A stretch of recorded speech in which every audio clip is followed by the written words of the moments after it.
Welcome back, Patriots, for another episode of The Bald Brad Show. Making content is always interesting because you get to hear back directly from the American people. And the one that I always look forward to hearing back from is not only the Patriots, that's a given, but the progressive left. And what you will find is they don't know absolutely anything.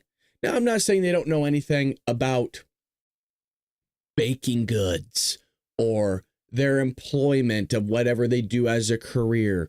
What I'm talking about is they don't know things that are out there in the world or in the news. And so when I make a video about the fact that we don't have any manufacturing here, and that if we were to ever go to war, God forbid, who is going to make all of our stuff? And they can't answer it. And I'm still waiting for an answer. They'll give you answers. It's a remarkable thing. And I actually blame the education system for this part. They'll give you an answer to a question that was never proposed. But it's an answer. Do you want to know why they do things like that? Is because nowadays, for the last 2 decades, any answer you put on a paper in English class, sometimes even history, whenever you're asking about somebody's opinion, well, you just have to accept it as the answer and that it was a really good one, even though it wasn't, and it had nothing to do with the prompt, and it had nothing to do with whatever question was being proposed. Because if you don't do that, guess what? You're a racist. Guess what? You're not creating any quality of outcome for people. You have to treat everybody equally because everybody's mind and everybody's IQ and everybody's life situations are all exactly the same. So it's a crazy thing. They don't have an answer. Who is going to make all of our goods if we were to ever go to war? They can't do it. One person said European Americans. I don't know what the hell they're talking about. But maybe they mean us. I don't know. You get some weird answers. I'm telling you, people are weird, man. I do a Spooky Adventures channel, shameless plug. But I've always said people are just more odd and weird than the actual paranormal. They're freaky deaky, man. All right, enough of me ranting. If you're not following me on TikTok, links down in the description. Would love for you to join me over there. We have a lot of fun. And by the way, you get support. You can come in the comment section and just slap some people around. I would love for you to be in there with me because right now I'm the only man. It's a one-man show in there, and I need your Patriots in the chat with me. I need your Patriots in the comment section having as much fun slapping these dimwits around because it's like a dopamine rush. It really is. It's messed up. It's a messed up way of thinking. Well, anyways, here we go. Donald Trump, from tariff to talks, Trump advisor reports 130 countries now. 130 are now seeking a deal. Can you imagine just having 30 people around you just all bending the knee, wanting to kiss your ring? And you're like, line up. Trump might feel like the Pope here. The number of countries that have made contact with the United States over trade since Donald Trump's unveiled his Liberation Day tariffs has more than doubled over the past week. Hassett and Trump administration officials stated last weekend that more than 50 had reached out. The number increased to nearly 70. Then it went to 90 after he announced a 90-day pause. And then now I guess it's at, 130? I mean, he practically has the entire world calling him at this moment.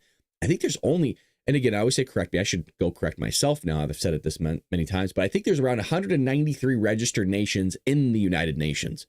So we have the majority of the globe wanting to work with us here. You have reverted to a 10% tariff while levies on China are more than 100%. The point of the trade policy is to address the national security that we are too dependent on foreign products. Gee, but when you pose a question to Democrats that are complaining about Donald Trump increasing tariffs on China and wanting to bring goods back into the United States and having them being produced here, they get their panties in a bunch. By the way, there's a whole thing. We're coming back to this. We're coming back to this. Hold on a second. No. Let me see if I can get this here. There was a clip that Donald Trump actually posted on Truth Social, and then Team Trump ended up posting it themselves of Hillary Clinton talking about tariffs. And I just want you to hear it. Oh no, that was about illegal immigration. I'm an idiot. I'm an idiot. We're going back to the clip. We'll come back to the other one. That was already something. It's morning. I had something queued up already. It was Hillary Clinton talking about illegal immigration. We'll get to that one as well. Think about it is that in the previous administration, you could sort of say, if you're thinking about it in a football analogy, is that they were running out the clock. And that what's going on now in the Trump administration is across a wide array of policy areas, we're in a 2-minute offense. And the 2-minute offense is pushing, as you've seen, the reconciliation bill through so that we get tax relief for American people, deregulation, and of course, trade policy. Now, on the trade policy, the whole point of the trade policy is to address the national emergency that we're too dependent on foreign products in the U.S., especially if we were at a time of conflict. And we're doing something about that. And the reciprocal act was basically, guys, if you come to the table and negotiate with us and treat us the same way we treat you, then we'll get your rate really low. And so right now, 130 countries have responded, and we're negotiating with them, and they've got their rate down to 10%. And so really, it's kind of almost a two-world system. There's a process about China, and that's very, very nascent, if at all. And then the process for everybody else. So the process for everybody else is orderly. It's clear. People are coming to town with great offers. We've got Japan, Korea, India. I was just talking to the foreign minister of India, and everything is moving forward very quickly.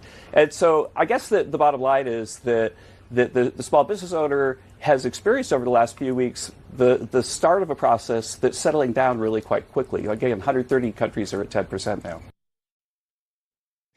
The guy is just, I just find him an odd duck. And no, I'm not talking about Jake Tapper. I'm talking about Kevin.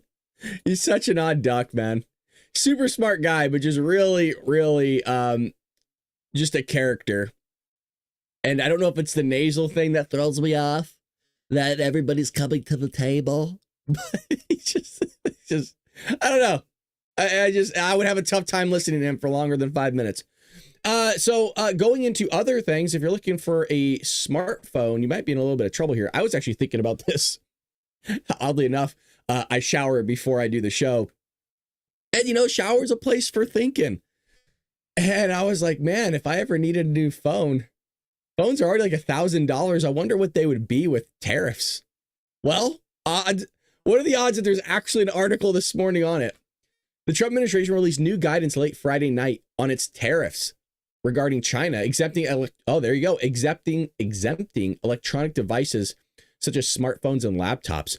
I wonder if this had something to do with Apple coming into the fray, saying, whoa, come on, man, you can't do this. I was freaking at your inauguration. Remember, I believe Tim Cook was at Donald Trump's inauguration. The guidance posted by U.S. Customs and Border Protection, which oversees collecting taxes on imports, could relieve some anxiety among consumers and tech giants like Apple and Microsoft, which manufacture many of their products in China. The Wall Street Journal reported around 20 electronic products, which also include memory cards and machines used to make flat screens and tablets, will now be exempted from Trump's massive reciprocal tariff in China or on China. The exemption comes after the president increased the tariff on China in recent days. So I guess we're dodging that one, which is, I guess, good because I play games. I play video games. So anything that's, I guess, built electronically, we're kind of exempted from here, which is nice. But I guess there's other moves to increase tariff imports on soybean, pharmaceutical drugs, airplanes, etc. And Trump keeps saying, look, they're ripping the United States off in other countries, and everybody's had enough of it. At least we've had enough of it. And I've been listening to some podcasts with some billionaires talking about tariffs and the ramifications of it. And again, that question I proposed is one they can't answer themselves. The billionaires that are on the progressive left that work for like the Clintons and stuff like that back in the day. And what they were saying was, well, this is not a plan. This is only going to hurt the economy. This isn't anything more than sheer luck on Donald Trump's part from bringing companies to the table, or I guess I should say countries to the table to negotiate a better deal. This was just fell on his plate. This wasn't part of the plan. But then you had others that were talking about, well, no, this was part of the plan. Specifically, David Sachs was mentioning this, and others. And I'm actually going to link you guys the podcast itself that I was listening to, if you wanted to check that out yourselves. It's actually really fascinating. This is the podcast right here. And this gentleman was advocating that it was just one of the stupidest things he's ever seen, going on a rant, interrupting all the time. But the question again was proposed to everybody that doesn't support these tariffs and doesn't think necessarily manufacturing should be coming back to the United States. Who is going to make the product if something were, God forbid, to happen?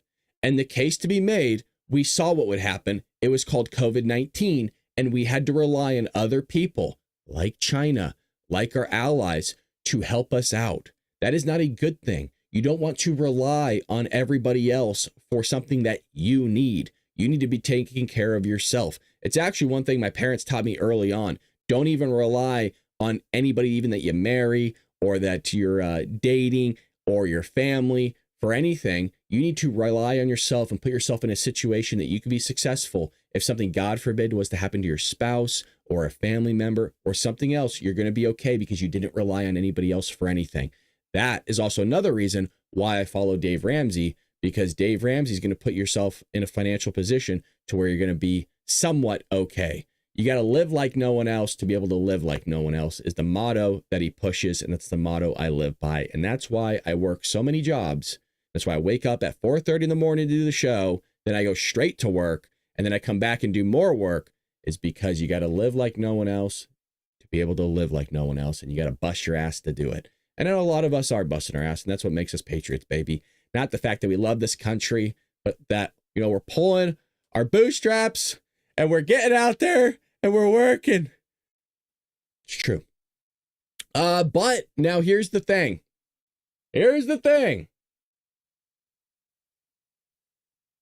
Donald Trump does and is saying semiconductor chips, the tariffs on them, are coming in the very near future. President Donald Trump said Sunday that he would announce new tariffs targeting semiconductors in the next week amid an ongoing trade war with China. He said this aboard Air Force One, and I thought I had the clip queued up. I guess I didn't. That was late, I think, last evening. He had that conversation with reporters on Air Force One. Trump said new tariffs on electronic goods, including semiconductors, were in the pipeline. Semiconductors are used in a wide variety of electronic goods like smartphones and computers. But this is the thing, is that you're dodging the tariff on smartphones and computers, like the actual built portion coming in. And now, wouldn't they still be somewhat expensive or more expensive? The fact that the semiconductors that go into smartphones, and I believe even vehicles too. I mean, these kind of go into everything now. Wouldn't it cost the price of everything else to go up? Maybe. Unless both sides negotiate. I'm not talking about the tariff. I'm talking about eating the tariff. Maybe China can eat some of that, and maybe they actually won't go up all that much. The tariff will be in place the tariff will be in place in the not distant future, because as you know, like we did with steel, like we did with automobiles, like we did with aluminum, and are now fully on, we'll be doing that with semiconductors, with chips and numerous other things, and that will take place in the near future. This is one thing that I think Biden might have done right, was trying to bring semiconductor manufacturing back here to the United States. I haven't seen the long-term effects of that yet, so I'm not willing to say it was a good thing, but I don't mind saying it was, if in fact it is a good thing. That was one thing of national security measure of not relying on Taiwan for everything, specifically our chips, because there's a country that keeps doing military drills surrounding that place called China, and China wants to go after them. He added that the announcement on semiconductors would come in the next week. Trump's comments came after his administration released a directive on Friday exempting some electronic goods like smartphones, laptops from the reciprocal tariffs. So we're going to see what comes up with that. But if you're planning on getting like electronic, I would imagine they're going to go up soon. So you might as well try to get that now, baby. You also have here at the tail end of that article was Lutnick talking about tech exemptions and that they're not permanent. But there's also more information on that. So I'm just going to go directly to this article that gives us a little bit more of an elaboration of what that's talking about, rather than giving you some holistic view of it that was on the other article. Commerce Secretary Lutnick said on Sunday that the previously announced tech exemptions to President Donald Trump's sweeping liberation tariff were not permanent. Lutnick spoke this week on John Carl and ABC, which we're going to see in just one moment here. The exemption of approximately 20 electronic products, including smartphones, chips, and several components needed to make flat screen tablets from the additional reciprocal tariff that the tariff administration has levied against China. They are still subject to 20% tariff, said Lutnick. But here's the thing. If you noticed in that statement, and you're going to see the statement here in a moment, he said chips, but now you're going to have semiconductors that are going to be tariffed just in the coming weeks. And this is a problem that I'm having. I said this before. I love Trump. I will vote for him again. We do dark MAGA just so you feel like you have to say it nowadays because people get up in arms whenever you say something negative about Donald Trump's administration. The communication is dog shit. It's terrible. It's really, really bad. At one moment, you're going to say, hey, it's not tariff. Then at the other moment, now it is tariff. This doesn't help with people when they're trying to weave and navigate this field of tariffs when it's like it's like a kid just turning the light switch on and off. People don't know what to do. I mean, how do you manage that as a company or as a corporation where it's like one day, hey, okay, yeah, we're going to be exempt. Cool. Hey, let's do this huge ass order coming in. And then just kidding, here's a 50% tariff. It's not necessarily a way to manage and handle things from the top. And I think we need to do a better job of telling the American people exactly what the hell's going on. Secretary of Commerce Howard Lutnick. Secretary Lutnick, thank you for being with us this morning. I really appreciate your time. So let's start with that news. It's my pleasure. Let's start with that news late Friday, this exemption on electronics, smartphones, laptop computers, and the like. What's the thinking? Why the exemption? Well, if you remember, over the past couple of months, President Trump has called out pharmaceuticals and semiconductors and autos. He called them sector tariffs, and those are not available for negotiation. They are just going to be part of making sure we reshore the core national security items that need to be made in this country. We need to make medicine in this country. We learned it during COVID. We need to make it in this country. We need to make semiconductors, because if we don't own semiconductors here, remember, virtually all semiconductors are made now in Taiwan and they're finished in China. It's important that we reshore them. And so the president is going to come out with his policies on semiconductors and pharmaceuticals. They're going to be outside the reciprocal tariffs. And he was just making sure everyone understood that all of these products are outside the reciprocal tariffs, and they are going to have their own separate way of being considered. But wait a minute. I'm asking you about the exemption, not about, I mean, the notice that went out Friday night saying that electronics, a wide range of electronics, including smartphones, including components used to make microchips, that these are now exempt from the reciprocal tariffs. Why that move? And it's a good question by John Carl. I'm not a huge fan of him, but this is actually a good question. Well, remember, those products are going to be part of the semiconductor sectoral tariffs, which are coming. So you're going to see this week, there'll be a register in the Federal Registry. There'll be a notice put out. That is different types of work. So we're going to do that. We did that in autos. The president's going to do it for pharmaceuticals, and he's going to do it for semiconductors. So all those products are going to come under semiconductors, and they're going to have a special focused type of tariff to make sure that those products get reshored. We need to have semiconductors, we need to have chips, and we need to have flat panels. We need to have these things made in America. We can't be reliant on Southeast Asia for all of the things that operate for us. So what he's doing is he's saying they're exempt from the reciprocal tariffs, but they're included in the semiconductor tariffs, which are coming in probably a month or two. So these are coming soon. You shouldn't think this is really outside of it. Really think of it as being included in the semiconductor space, much like pharmaceuticals. These require special attention, and the president is on it.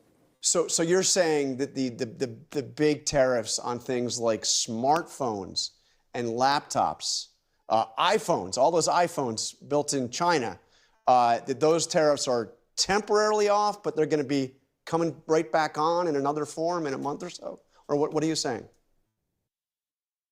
I think we all got it, right? Look, folks, just in the same way. I mean, I don't think anybody watches the show in a closet. Maybe you do. Get out of the closet. But I mean, I'm in one. I'm in a small, tiny closet in here doing the show. I understand it. Look, it's 6:21 in the morning. I'm not even half awake, and I can understand it. The guy actually, I got to give him props. He actually couldn't have been more clear. He's like, yeah, we're going to segregate this stuff, just like we did with automobiles, just like we did with steel and aluminum. Yeah, it has its own industry that we're actually going to put a tariff on. Correct. That's right. That's right. Semiconductors and pharmaceuticals will have a tariff model in order to encourage them to reshore, to be built in America. We need our medicines and we need semiconductors and our electronics to be built in America. We can't be... All right, we get it. Yeah, we can't be relying on other countries. It's exactly what I keep saying. It's exactly what the Trump administration keeps saying. It's what everybody keeps saying. But for some reason, and again, I don't know what it is by the left, they can't answer the question. Some of the responses that I got when I made the video of who is going to make all our products when we go to war or there's some sort of disaster, they can't answer. You know what their answer was? Diplomacy. That's why diplomacy's there. If you go to war, hence the example that I gave, that means diplomacy failed. That means we're past the part of diplomacy, because guess what? It turns out, and I know this is news to the left, believe it or not, they don't know this. Evil still is on Earth.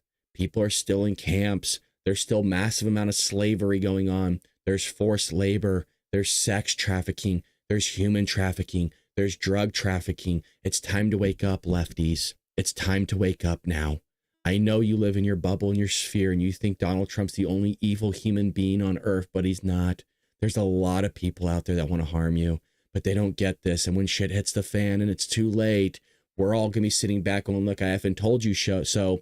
But now because you didn't want to listen, now I got to figure this shit out once again. And when I try to figure this stuff out as a Republican and conservative to try to help this country, you're going to be fighting me every tooth and nail, every single step of the way, because this isn't working and hasn't been for a long time. And it's not going to. So let's get another man up here who actually has his head on straight that we absolutely adore here on the Bald Brad Show. We're all fans of the guy. God, can you imagine? I got to ask if I can get this guy on the show. Not that he would, because we're so small, but, you know, sometimes Trump might send somebody out for a small creator like myself. Steven, please come on the show. We all love you. We got Stephen Miller here talking about the reciprocal tariffs, baby. Targeting specific items from day one. Walk us through these exemptions, Stephen, and what they mean. Yes, this is just another great example of how President Trump had a detailed plan from the beginning that's being executed exactly as directed. And unfortunately, some in the media are deliberately misportraying that plan. The original 20% IEPA, that's the International Emergency Economic Powers Act, for China poisoning our citizens with fentanyl, that 20% rate is and continues to be applied to all imports from China. When the president issued his reciprocal tariffs, our government at the time specifically said that chips and semiconductors, which are critical components of our national security, were going to be dealt with through a separate commerce authority known as a 232. That was always the plan because those components are so essential to our national security. We need to have a separate process for dealing with how to reshore those essential industries. When the tariff rate went up to the full rate of 125 on top of the 20, it was necessary to publish a more detailed list from Customs and Border Protection explaining the rates and how they're applied. There are no exemptions. Everyone pays at least the 20%, and these particular components are being put through a separate process controlled by the Department of Commerce, which is the 232. So this is a sophisticated, elegant, detailed plan to deal with Chinese economic aggression against the United States. And again, remember how I always say, the left will complain about everything. Oh, how could he just do a blanket tariff? How could he just tariff everything? Well, one, China's doing it, and I don't see you complaining about them doing it. It's amazing how everybody else was putting tariffs on us. No complaints for anybody else. It's always complaints that America is doing something. It was the same thing with climate change, right?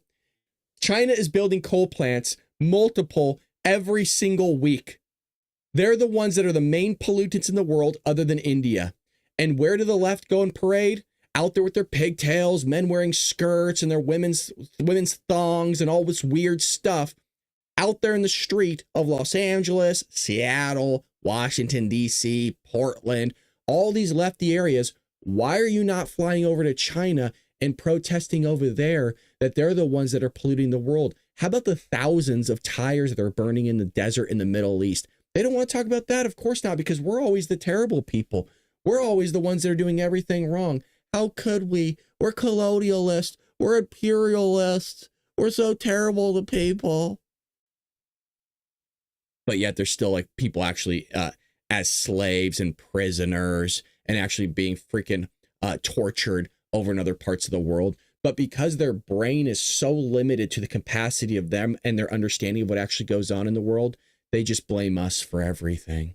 Yeah, we're the bad people here. Oh, God, man. Anyways, we got Doge in the news. There's a transition for you. And not the transition from male to female, but the transition from tariff to Doge. Doge review finds 3 Democrat states account for most unemployment fraud since 2020. Oh, go figure. Now, if you had to, I mean, it's a 50-50 chance, to be fair, but if you had to put your money down on who would probably commit the most unemployment fraud because they're lazy, and what states would that be in terms of being Democrat or Republican? Yeah, you got to go with Democrat every single time. Now, there's a lot of Republicans that are actually on welfare. A lot of Republicans, too many, to be fair.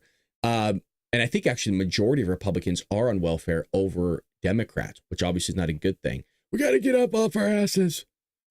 3 Democratic-led states accounted for the vast majority of unemployment fraud since 2020, according to an initial survey of such fraud by the Department of Government Efficiency.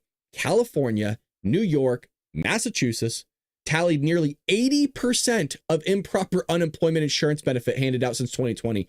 Gotcha. Is anybody going to go to jail? Is anybody going to go to prison? Are they going to have to reclaim those funds back? Are the people that actually did the unemployment fraud, are they going to have to pay back the money? Probably not. It's like, don't worry about it. Slap on the wrist. Just make sure you don't do it again. Guess what? Because other people find out that they got a slap on the wrist, those other people are going to commit that type of fraud. It's a massive problem, has been going on, and it's the Democrats that want to allow this crap. The DOGE, the DOGE audited found 24, almost 25,000 people over 115 years old claimed $59 million in benefits. I was told this doesn't happen. I don't even, are there even 25,000 115-year-olds in the United States? I don't even think there is. 28,000 people between ages 1 and 5 years old claimed $254 million in benefits. And then almost 10,000 people with birth dates over 15 years in the future claimed $70 million in benefits. I don't even understand that. 10,000 people with birth dates 15 years in the future claimed a benefit. So you're telling me somebody claimed a benefit that's not even alive yet and isn't going to be alive till 2040? How do you even file that paperwork? In one case, someone with a birthday in 2154 claimed 41. This just shows, and remember, I feel like I just repeat myself. Through Doge, we've seen with our own eyes how inefficient government is and how fraudulent it is and how terrible it is and how sucky they are at everything. And now that this is being exposed, the progressive left, guess what they want to do? They want to keep government more bloated. They want to add more money to the deficit. They just want to give handouts to everybody. Now, we knew this was going on. Hence why it was personally my number 1 issue, or number 2, depending on who's in first place. Is it illegal immigration, or is it the government being too bloated and we need to cut this sucker down? It's way too big. As you're clearly seeing, when things get too big, the mechanisms that keep everything in control to stop fraud and make things efficient turn out to be allowing a lot more fraud and things to be more inefficient because it's too bloated, and you got a lot of people that don't give two shits, which is why now people with birth dates of 15 years in the future, or in this case, in some routes, 125 years into the future, are getting thousands and thousands of dollars. I want people in jail. I want people in prison for this. I am tired of it. But the Democrats in California are saying, our prisons are too populated. We don't have enough space. So build more prisons. Why are prisons expensive? Could somebody tell me that? It's cement. It's cement. But because our prisons have to be so nice and state of the art, and you got to make sure you can give them massages and the best medical care possible, you got to have the nicest kitchens out there. It is expensive now. It's cement and steel. That is it. I don't give a shit. Get the old ones where you need the key turners like they had back in the day. You don't need everything automated and sliding back and forth. Everything has to be nice and make sure the paint is all crisp. Because if it's not, it's inhumane. It's terrible. You want to know what's inhumane? The guy that murdered somebody. That was pretty inhumane. Yeah, the guy that was a serial killer. Killed 40 people that we know about, probably well over 100 on the list. But no, make sure that guy's living a better life than the actual family is that had their lives destroyed because you decided to kill their daughter and a bunch of other people. We should care about that. That's the leftist thinking, man. And you all know it is. Take care of the illegal immigrant that's on Social Security now, getting free health care. Allow them to vote. Now you have to compete with them for housing. You also got to compete with them for jobs now. Make sure that you give them free lawyer fees, rental assistance, education, transportation, housing, all this stuff.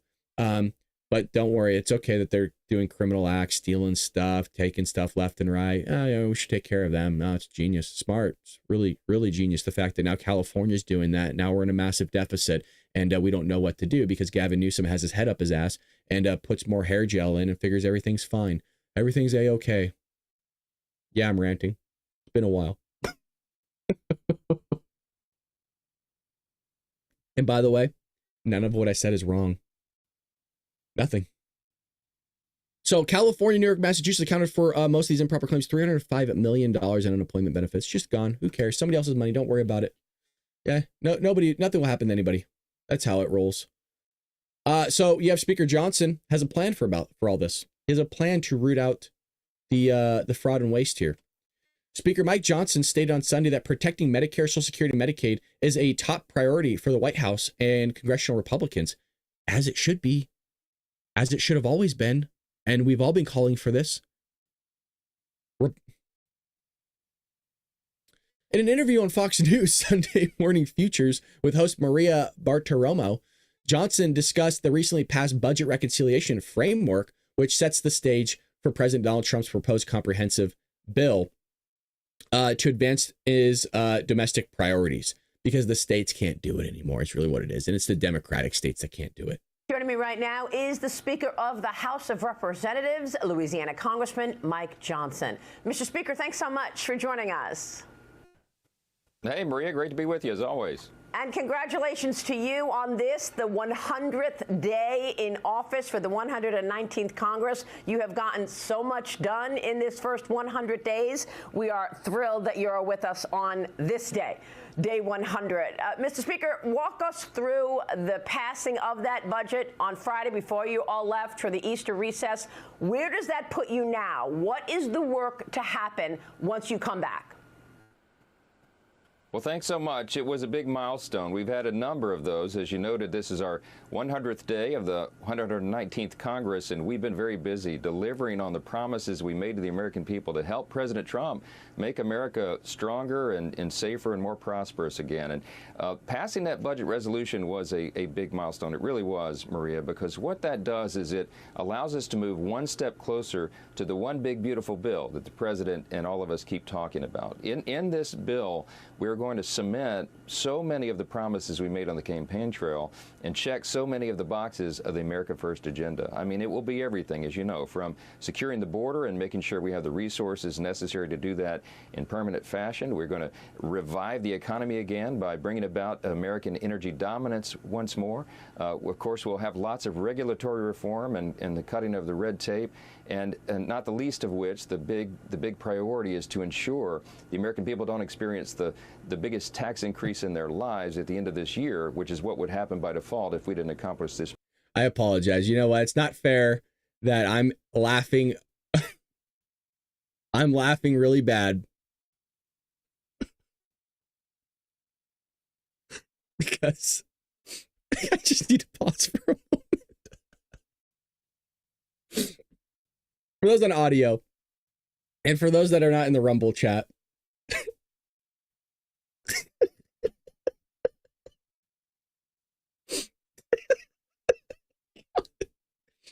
so Dizzy goes, Dizzy writes, I've tried so hard not to laugh. Dizzy writes, fuck, I'm crying.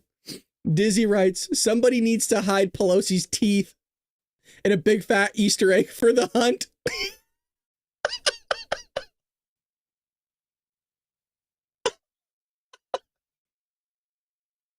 Oh my God. Fucking dude. I'm so sorry. Dude. That's why I can't, you guys, I can't look at the chat all the time. We have the best community on freaking social media. I've said it time and time again. Oh my God. Wow. Thank you for that. Thank you for that. We are all now going to have a great day because we got that in. Well done, Dizzy. Well freaking done, sir. Mission. Now, 2 Republicans voted against the legislation, and they voted with Democrats because they felt that there weren't enough spending cuts in this legislation. Yeah, there's been a lot of deliberate negotiation, a lot of hard work done for more than a year, Maria, to get to this point. We started this process in March of last year. We expected and believed that we would have unified government. We would come to this moment of really incredible opportunity, and that is that we would have alignment. We would win the White House, the Senate, and the House, and we would be able to engage in this process. The beauty of the reconciliation process is because it's the one mechanism that allows you to get around the necessity of 60 votes in the Senate. And that's what's so important, because we only have 53 Republicans there. But we have to get the Senate Republicans and the House Republicans, virtually every single one of them, aligned to make sure that while we extend the tax cuts, to your point, we also pay for them. Because we all know that the national debt is probably the greatest single threat to our national security right now. So knowing that 76%... He is 100% correct, and nobody wants to realize this. On social media, specifically X, I posted the quote that basically the borrower is a slave to the lender. I believe it comes from Proverbs. Even if you're not somebody that's religious, folks, the scriptures will give you a lot of wisdom when it comes to personal finance. A lot of wisdom. You don't even have to believe in a higher being. If you just read the Bible, you're going to get a lot of financial wisdom that's going to smack you upside your head. When you're borrowing money like the United States is, you are a slave to the lender. And how did this play out? This played out through the form of Japan, and a lot of people think it was a hedge fund firm, or at least somebody hedging their bets. They think it was a group of people in Japan that were just selling off on purpose, hedging it. We'll find out here in the next week or so. It's going to take time to unravel that one. But you saw that when somebody's selling off all the bonds, the United States bonds, well, now we're going, oh, crap, we need to put everything on stop really quick. We need to let our foot off the gas pedal because we don't have as much influence as we thought we did, because we need people to buy bonds from us. And if they don't feel like they can, then we're screwed. So in short, we need to stop borrowing money. We need a balanced budget. We need honestly, we actually need a surplus for a long time. I hate to say it, but the government does need a profit so that we can pay off this debt. And that's going to be the case for the rest of all of our lives, by the way, unless something else happens I don't know about, where we're just having ungodly amount of money coming in. You're a slave to the lender. We're a slave to all these countries because all they need to do is go, fine, we're just going to sell off all our bonds. And then if you think things are bad now, that is the reason why Donald Trump came out on the White House lawn and said, hey, we're going to pause the tariffs for a moment and allow everybody to kind of chat with us for a bit. Do you want to know why he did that? Because we would have went into a Great Depression. And people would be eating fucking the leather off their shoes to stay alive. You think everything's bad? And I keep mentioning this. People think it's all fine and dandy. Oh, I want cheaper stuff. You don't realize the terrible situation we've put ourselves in. And they don't know that because nobody teaches about finance anymore in school. They don't teach you personal finance. Do you know how many of my students, my seniors, 18-year-old kids going into colleges have no idea that we're $36 trillion in debt? They don't know how to write a check. They don't know how to balance a checkbook. They don't know the difference between a debit card and a credit card is. They don't know what debt looks like. They don't know how this actually functions. They don't know any of that. There's people walking around this earth that think that you don't have to pay back some of this debt. There's people that think that they don't have to pay back a loan. This is how stupid some people are and ignorant. They don't understand this stuff. And we have $1+ trillion in interest, folks.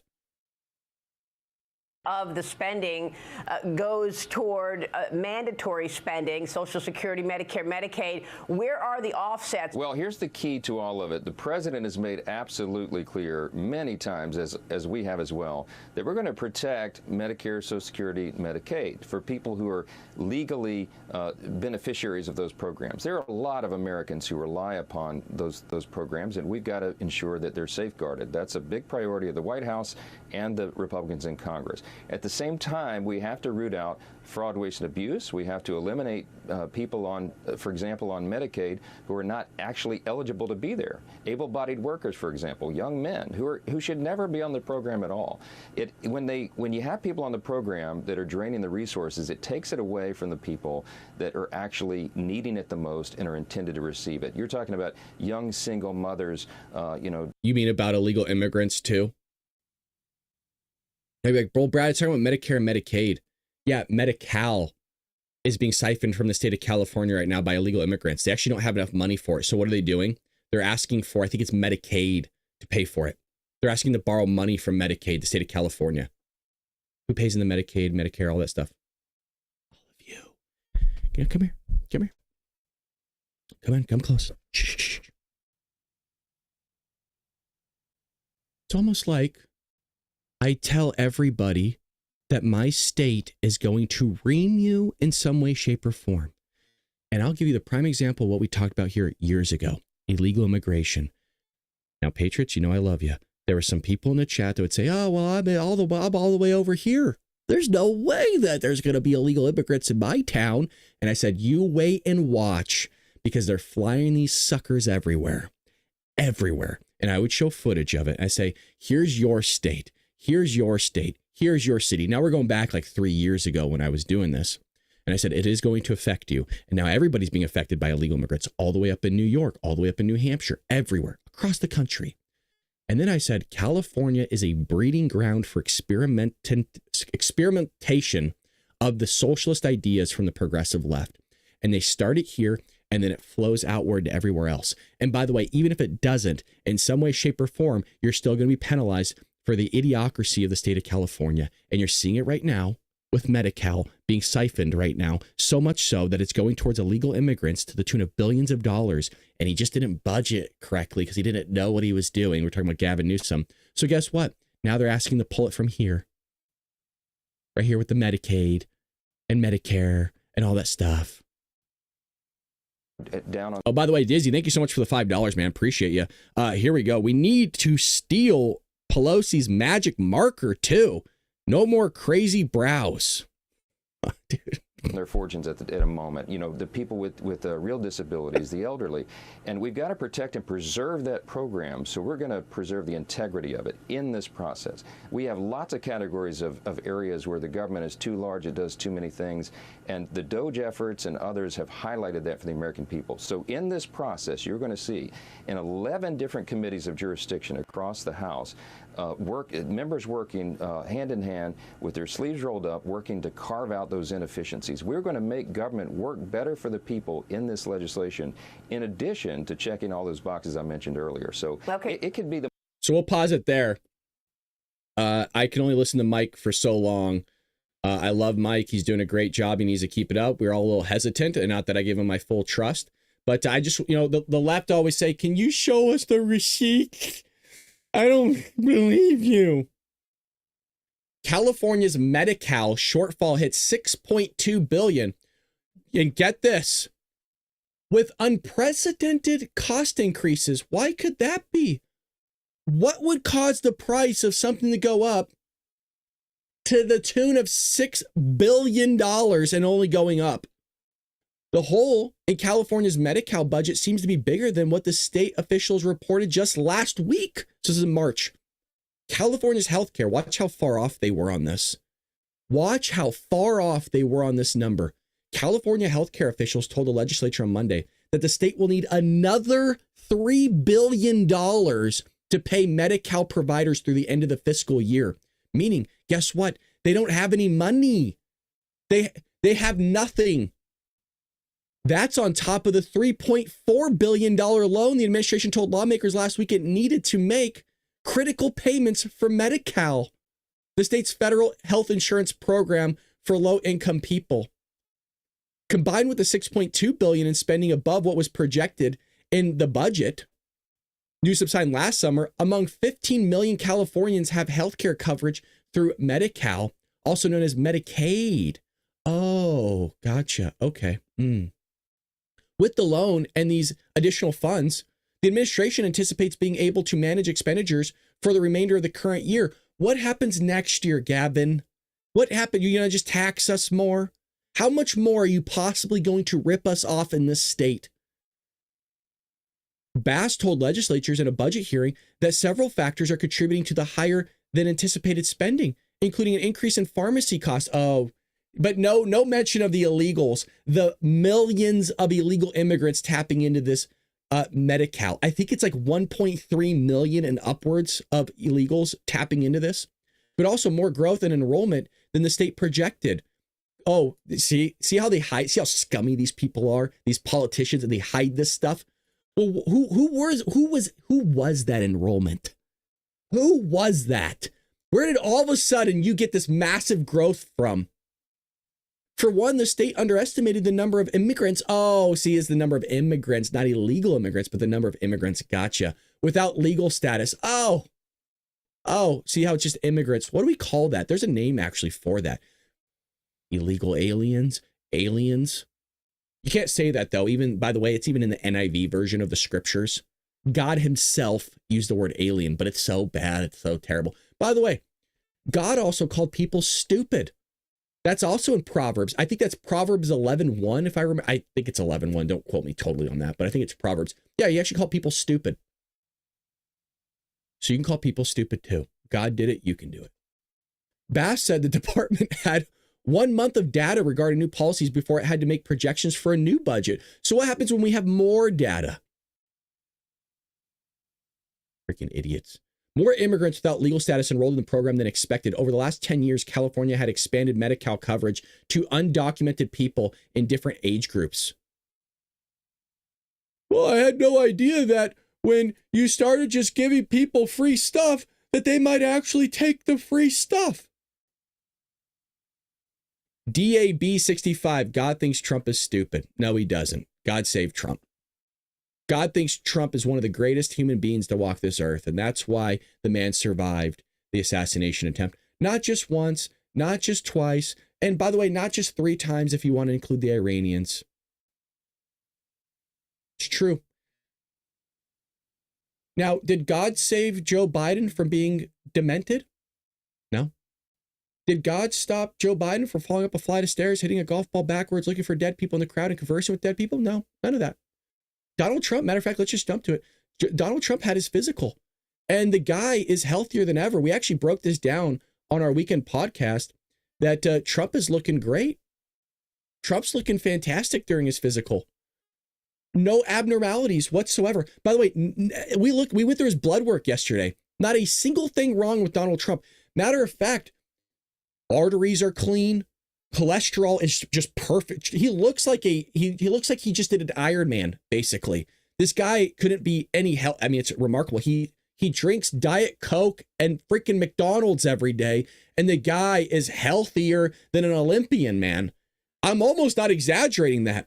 On Air Force One, the reporters last night live were talking about that they're struggling keeping up with him. I'm not sugarcoating that. I'm not exaggerating that. The reporters on Air Force One were literally talking to him saying, I'm a 55-year-old man and I'm struggling keeping up with you at the moment. Trump is, 78? The guy's killing it, man. So we went through it. We actually went through this exact document yesterday. But if you're looking at this, there's no abnormalities in his blood work, no abnormalities anywhere around his body, which is great. The only thing they found was regarding his skin was a little bit off because he's going out in the sun all the time tanning. He needs to cool it on that. You can get skin cancer. But other than that, his work is great. You guy's healthier than an ox, man. Freaking, he's just built different, dude. You want to know who's not built different? Is Joe Biden.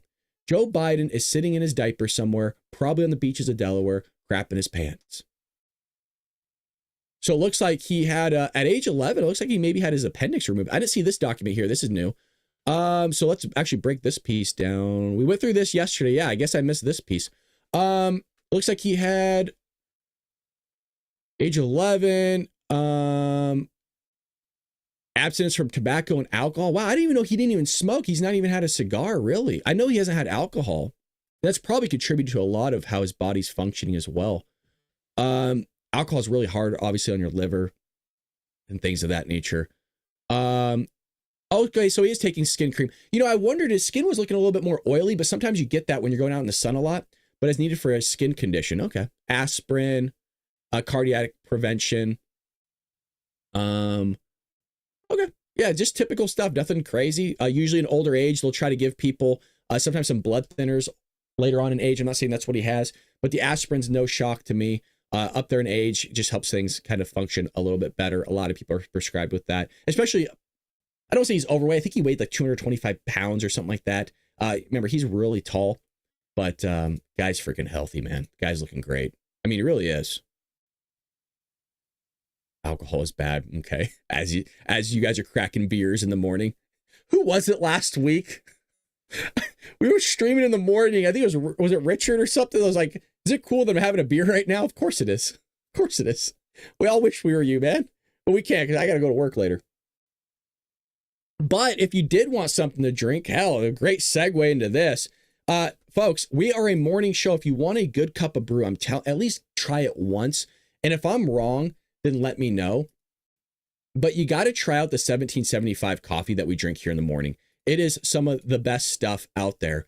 And it's really good. There's no chemicals. And weak coffees for the week. If you're drinking, I know you guys like Folgers, but Folgers are a little bit weak. That is McDonald's coffees, Folgers.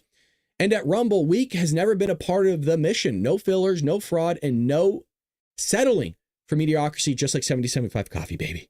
It's single origin, small farm, hand-picked, specialty grade coffee that stands for quality, free speech, and calling out BS when it matters, which is what our show is all about.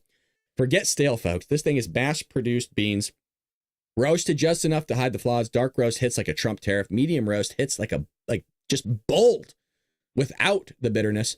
And Vitality Mushroom Blend, real energy and lasting focus. No synthetic garbage, which I absolutely hate in coffee. I don't like that fake taste. I really don't. Hand to God, I'm being serious. I don't like the chemically taste. You're not going to get that with 1775, man. This stuff is good. It's primo. A lot of you were asking about K-Cup pods. They do have those. Also, they offer a whole bean and fresh ground coffee. Go to 1775coffee.com. Use promo code studio. You have the QR code. Just scan that with your phone and use promo code studio to get 15% off and start your morning with coffee that stands for something. Oh, and by the way, every dollar that you spend, every dollar goes to a Cybertruck, winning a Cybertruck possibly, and $30,000 cash. Now, if anybody wins, please make a generous donation to the Bald Brad Show. We could really use your help and support here. We're a one-man show, and we need all the help that we can get. So again, it's always appreciated when you guys toss in your donations. Please don't feel like you have to. I'm not going out with the pan in the hat. But if you feel like you want to be generous and give back to a show that's here every morning and doesn't have producers everywhere and does everything himself, we always appreciate that. So thank you to everybody that does that. And some of you do that in the form of your memberships and going to our website and buying our books and our coffee cups. By the way, somebody was getting a coffee cup soon, and it might have been Travis, or somebody's coffee mug was coming in last week. So let us know if that actually came in and that you're sipping out of it. Hell yeah. Pat mentions that he's a Kirkland drinker. Let me know how the coffee is there. But this is what I'm drinking. Drinking the coffee. Yeah. See, Jeff has it. If Jeff wins, he's doing the 5K towards the Bald Brad Show. That's $5,000 to the Bald Brad Show if he wins. Thank you. Well, we're all rooting for you. I'll be praying for that, by the way. Thank you. What else do we have here? We still got some time. By the way, folks, we're always queued up for a long show. Over summer, we're probably going 2 hours. So again, in like a month and a half, we're going to start doing 2-hour long shows in the morning. So again, when I get done with work, I'm going to repeat this. I want to hang out with y'all longer. 2, we got to start doing 2 hours a day. And then, right, if we have Dark Maga, that's 4 hours a day going back to Dark Pie. How you guys liking Dark Maga, by the way? It's going to be open to everybody tomorrow night, by the way.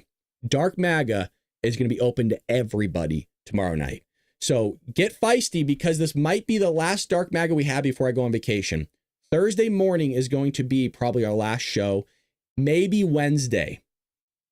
So not forever. I'm just going on vacation for a week. You're not going to see me from basically Thursday night to like Sunday, past Sunday. So I don't know what day that is. The 28th. I will go back live. April 28th was when I was going to be live again. So actually April 28th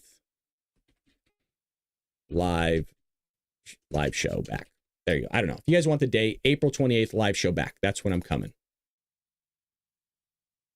But we are going on vacation this week. I will be gone. It's going to be crazy because Dark Maga is spicy and love it. Dark Maga. Yeah, people are loving it, folks. Now, if you're wondering, what is Dark Maga and how do I get a part of that? We do open it up throughout the month for everybody to join because that's what our community is about, is opening stuff up. I don't want to hinder somebody from seeing our content and hanging out with us because we're a group of patriots. We want to hang out with each other. And some people just aren't financially in a position to do that. And I totally get it. And that's why I don't like having to do it. But it's part of my contract. It's part of what I got to do here. So we make sure we get our hours in early on. That's why we stream a little bit longer early on in the month so we can open the rest of the month up to everybody else to hop into Dark Maga and have some freaking fun. So usually it's on Rumble Premium only, but we do open that up for everybody else later on in the month. So join us if you can. We have this coming out. Let's get into a little bit of Hollywood. We used to do this a lot more back in the day, and I would like to dabble into this a little bit more. Snow White fell apart. Disney lost millions of dollars, tens of millions of, maybe over $200 million it lost because they want to push this DEI woke initiative down our throats. Early on, I heard that they were making a Snow White movie and I was really excited. I really liked the Beauty and the Beast live action. I'm a big Disney fan. I grew up with Disney, folks. I grew up with all those old cartoon movies. That was like my era. It's like the kids nowadays grew up with Pixar. We all grew up with like Cinderella, Pocahontas, Little Mermaid, all that stuff. I used to run around the house dressed as Aladdin. Believe it or not, I used to be really, really tan, like really, really dark with like blondish hair. If you look at my old pictures, I'm really dark. So some people even say I look kind of Middle Eastern now. Do I look Middle Eastern? But they're shoving this stuff down our throats, so I like the live adaptations of stuff. Well, they screwed that up for us, and I haven't seen it. Yeah, they screwed up Snow White. And now they want to screw over and get into Marvel, which they kind of did a little bit during Endgame with all the women coming out. And it's like, oh, women empowerment and all this stuff. Whatever, you had your moment. Fantastic Four stars are gearing up to pull a Snow White on Disney's MCU. A lot of people are looking forward to Fantastic Four. Let's see this. So the stars of one of the next films in Disney's Marvel Cinematic Universe, the Fantastic Four First Steps, made it clear in a recent interview that their plan is to effectively Snow White the franchise. That's crazy. That's wild. Despite Disney's spectacular crash and burn with the Rachel Ziegler-led live-action Snow White, which struggled under the weight of Ziegler's woke commentary and anti-Semitic social media posts, in addition to the widely panned decision to use CGI rather than live dwarf actors, which is just insane, by the way. Like, if you ever had an opportunity to hire somebody that was a dwarf, that would have been it. The cast of First Steps appears ready to deliver a similar offering when the film is released in late July. Disney is crapping their pants right now. In a recent interview with Entertainment Weekly, Jessica Kirby, who plays Sue Storm, the Invisible Woman, explained how she planned to reinterpret her character despite the fact that the film is set in the 1960s in a parallel world within Marvel's multiverse. Quote, If you played an exact 60s Sue today, everyone would think she's a bit of a doormat. So figuring out how to capture the essence of what she represented to each generation, where the gender politics were, here we go, where the gender politics were different, and embody that today was one of the greatest joys of this. Matt and I were really aware that there hasn't really been a mother with a baby in these superhero archetypes women have been getting. One of the things I've loved most from Sue's history is when she becomes, was it Malice? And all her dark stuff comes out. I was obsessed with the chapter of her life. So I wanted to make sure that there were tones of Malice in there with her, that she wasn't just the stereotype of a goody sweet mother. Oh, God forbid. You know, there's stereotypes for a reason, because maybe throughout human history, those things have actually worked. And throughout human history, having and being a mother and maybe sometimes being a bit of a doormat was a good thing because it worked. And when you start changing things, that's when society tends to cripple. And you're kind of seeing that right now in Western civilization, because we reverted back to this feminist movement where women empowerment is the thing to go by, and it actually deteriorates the nuclear family. But when you say that, you're an a-hole. When you say that, all of a sudden you're anti-women or anti-woman, when you're not. You're just emphasizing the fact that throughout human history, women have had a specific type of job within the family, and so has the man, and it's always worked. When something's not broken, you don't need to break it. That's not deteriorating women. That's actually uplifting women to say they have an important role in the family, just in the same way as the man does, especially in Christianity, and that you have to allow the man to lead, and the women follow, and the women do the thing that they need to do, the men do the thing that they need to do, and everybody's happy and things moves forward. But now when you have society that wants to change its culture, when it changes a culture, it changes politics. When it changes politics, you have things that go leading astray. That's what you're seeing right now in the United States through our entertainment industry, as well as our government and our society. Cool. I've always been really interested in the mess of femininity. And how can you be both? How can you be all the things? You can't be. And that's the problem with the feminist movement right now. They want their cake and eat it too. I don't talk about that enough on the show because it pisses people off. But if you want to be a woman that has this mega job and wants to be a woman boss, but also wants to have a family, you can't do that in today's society. You can't have your cake and eat it too. You need to pick one or the other. And by the way, a lot of men want a woman at home, if that's possible, raising the kids, if it's possible. I know women don't want to hear that nowadays, but facts are facts, and that's what men want. And if you actually talk to a man, you're going to see it. Not just the tough, invisible, powerful woman, but also a mother who gives birth, which is itself a superhero act. I love that these characters are real humans, is a messy family who argue and try to work it out and get things wrong, Kirby continued. Joseph Quinn took on the role of Johnny Storm, the Human Torch, and he described how cultural changes had led them to move away from previous portrayals that cast Johnny as an immature hothead and a bit of a player. But that's what people wanted. That's what all the comic book guys want to go see. They want to go see what they read in the comic books, and you guys keep trying to change this stuff all the time. They do it with the DC stuff as well. We read the comic books, and we want to put that in the form of live adaptation. So why change the character that people have beloved for so long? He's a man that leads with a lot of bravado, which can be an affront sometimes, but he's also funny, Quinn explained. Myself and Marvel studio boss Kevin Feige were speaking about previous iterations of him and where we are culturally. He was branded as this womanizing devil may care guy, but is that sexy these days? So there you go, right? We got to change it. You got to change it. Yeah, if something doesn't fit in today's culture, you must change it. And well, you see that all the time. You see that's why they're changing the identity of certain historical figures. You see that with the Broadway show Hamilton. You know, God forbid, it would be like you trying to make a Martin Luther King movie with a white person playing it. They try to revise everything. Everything needs to change because everything's going to hurt people's feelings because people are soft as shit. And I think people are resorting back to that old school where we just want to see how things are supposed to be. Somebody made this. You're trying to change what they made. And by the way, would Stan Lee put up with this crap? That's my question. Would Stan Lee, the guy that actually created the Marvel universe, would he put up and stand up for this crap? Or are you doing it because now he's dead and gone? He's not there to actually step in and give you a bunch of shit. That's my question. But we'll see. We'll see what comes of it. Only a time will tell if they go fully woke. And when you go fully woke, guess what happens? You go fully broke. And you saw that with Snow White. You saw that with the Buzz Lightyear movie. And it's really endless here with Disney of them wanting to go woke, you go broke. But with that being said, I hope you enjoyed today's episode. We'll be back maybe this evening. I don't know. We might do a surprise stream this evening. If not, you don't see us around 4 p.m., 5 p.m. Well, we'll be live tomorrow morning, 6 a.m. Pacific Standard Time for our normal programming, our normal podcast. And then we'll also do Dark MAGA opened up to everybody tomorrow evening, 4 p.m. Pacific Standard Time. So we'll be live at 6 a.m. and 4 p.m. Would love for you guys to join us, and appreciate always hanging out with you. And make sure you try to join as many times as you can this week, since we're going to be gone for an entire week. Would love for you to hang out with all the Patriots, and I would love to hang out with you. So with that being said, pray for one another, pray for this country, pray for Donald Trump to have wise and good decisions, and for his health, and just peace on earth. Peace like hippies. That being said, take care, Patriots.